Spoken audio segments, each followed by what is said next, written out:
Assalamualaikum warahmatullahi wabarakatuh. Perkenalkan, nama saya Aini Yusra Usriadi dengan NIM 2414010018.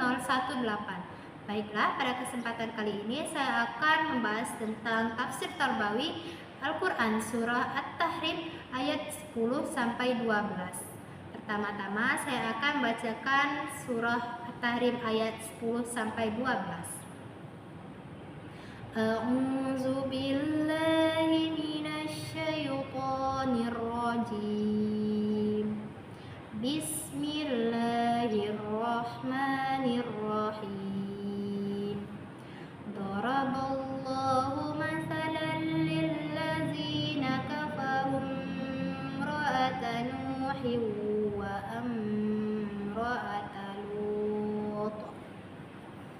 Kanata tahta abdaini min ibadina salihaini fakhanatahuma falam yughniya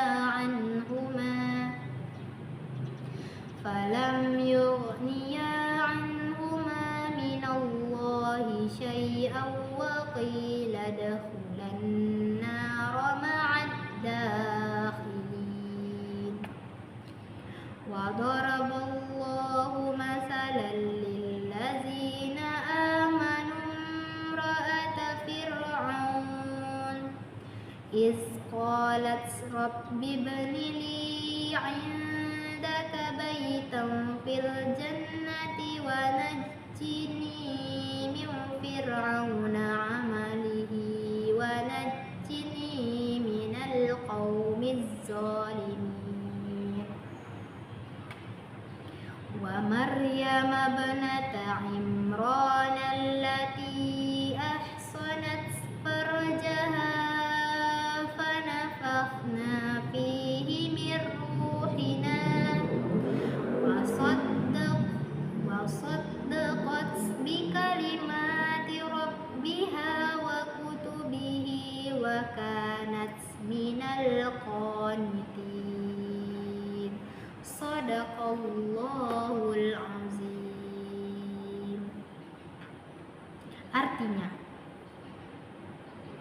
Allah membuat perumpamaan bagi orang-orang yang kufur, yaitu istri Nuh dan istri Lut, kemudian berada di bawah tanggung jawab dua orang hamba yang soleh di antara hamba-hamba kami. Lalu keduanya berkhianat kepada suami-suaminya. Mereka kedua suami itu tidak dapat membantunya sedikit pun dari siksaan Allah. Dan dikatakan kepada kedua istri itu, masuklah kamu berdua ke neraka bersama orang-orang yang masuk neraka. Allah juga membuat perumpamaan bagi orang-orang yang beriman, yaitu istri Fir'aun. Ketika dia berkata, ya Tuhanku, bangunkanlah untukku di sisimu sebuah rumah dalam surga. Selamatkanlah aku dari Fir'aun dan perbuatannya, serta selamatkanlah aku dari kaum yang zalim. Demikian pula Maryam putri Imran yang memelihara kehormatannya, lalu kami meniupkan ke dalam rahimnya sebagian dari roh ciptaan kami, dan yang membenarkan kalimat-kalimat Tuhannya dan kitabnya, serta yang termasuk pada orang-orang yang taat. Maha benar Allah dengan segala firman-Nya. Selanjutnya, asbabun nuzul dari Al-Quran Surah At-Tahrim ayat 10 sampai 12. Di mana ayat-ayat ini diturunkan sebagai bentuk peringatan dan juga pelajaran berharga bagi umat Islam, khususnya bagi keluarga rumah tangga Nabi Muhammad SAW. Setelah pada ayat-ayat sebelumnya Allah menegur sebagian istri Nabi akibat suatu peristiwa domestik, Allah kemudian menurunkan ayat 10 sampai 12 sebagai perumpamaan tentang beberapa wanita. Melalui rangkaian ayat ini, Allah menegaskan sebuah prinsip besar bahwa kemuliaan, keselamatan, dan kedudukan seseorang di akhirat nanti tidak ditentukan oleh hubungan keluarga, status sosial, maupun lingkungan, melainkan itu murni berdasarkan keimanan dan juga amal soleh bagi pribadi masing-masing individu. Selanjutnya yaitu penafsiran ulama tentang Al-Quran surah At-Tahrim ayat 10 sampai 12 ini. Para ulama tafsir seperti Ilmu Katsir, Jalaluddin Al-Mahali, Jalaluddin Asy-Syuyuti, Sayyid Qutb, Hamka dan Muhammad Quraisy Shihab menjabarkan ayat-ayat ini melalui 3 perumpamaan. Yang pertama yaitu ayat 10 berisi tentang kisah istri Nabi Nuh dan istri Nabi Lut, menjadi simbol perumpamaan bagi orang-orang yang kafir, walaupun keduanya hidup di bawah pengawasan dan pengasuhan 2 orang nabi yang soleh. Mereka tetap diazab karena memilih berkhianat dalam urusan agama dan juga dakwah. Bukan pengkhianatan zina. Istri Nabi Nuh kerap menuduh suaminya gila, sedangkan istri Nabi Lut membocorkan keberadaan dari tamu-tamu suaminya kepada kaum yang zalim. Kedekatan dengan Nabi tidak mampu menolong mereka sedikit pun dari siksa neraka. Kemudian tafsiran dari ayat 11 tentang kisah Asyah istri Fir'aun menjadi perumpamaan bagi orang-orang yang beriman.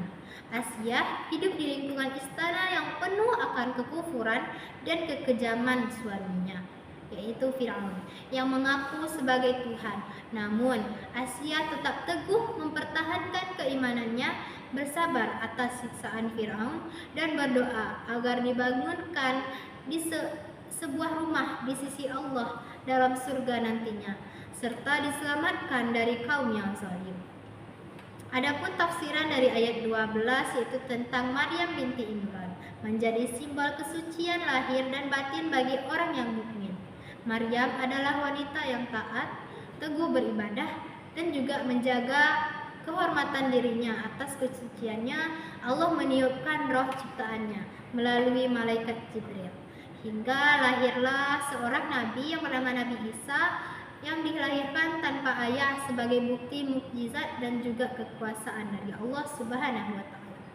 Selanjutnya nilai pendidikan atau tarbawi dari surat ini yaitu dari kisah-kisah di atas terdapat beberapa pilar nilai pendidikan yang penting yang dapat kita ambil. Di antaranya yang pertama yaitu nilai keimanan, yaitu mengajarkan kepada kita bahwa iman haruslah tumbuh di dalam kesadaran dan keyakinan dari hati kita sendiri, dan tidak dapat diwariskan atau dijamin oleh kesalehan anggota keluarga kita.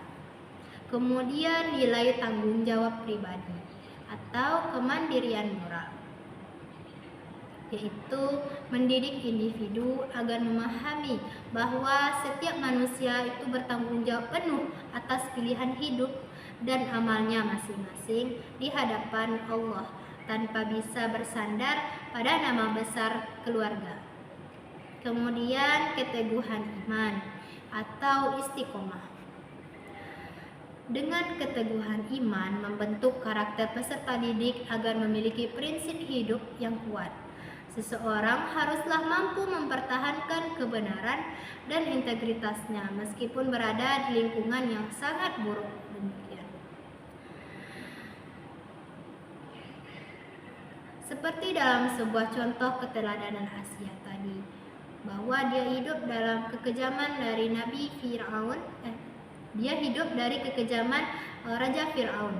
Meskipun demikian, dia tetap mempertahankan keimanannya dan tetap memilih untuk selalu ikut kepada jalan yang benar.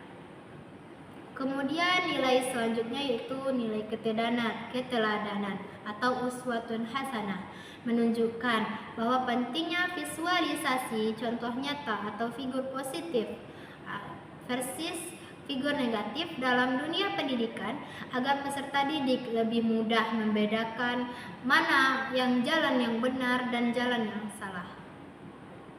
Mungkin cukup sekian pembahasan materi tentang tafsir tarbawi Quran surah At-Tahrim ayat 10 sampai 12 dari saya. Mohon maaf apabila terdapat kesalahan. Wabillahi taufik wal hidayah. Wassalamualaikum warahmatullahi wabarakatuh.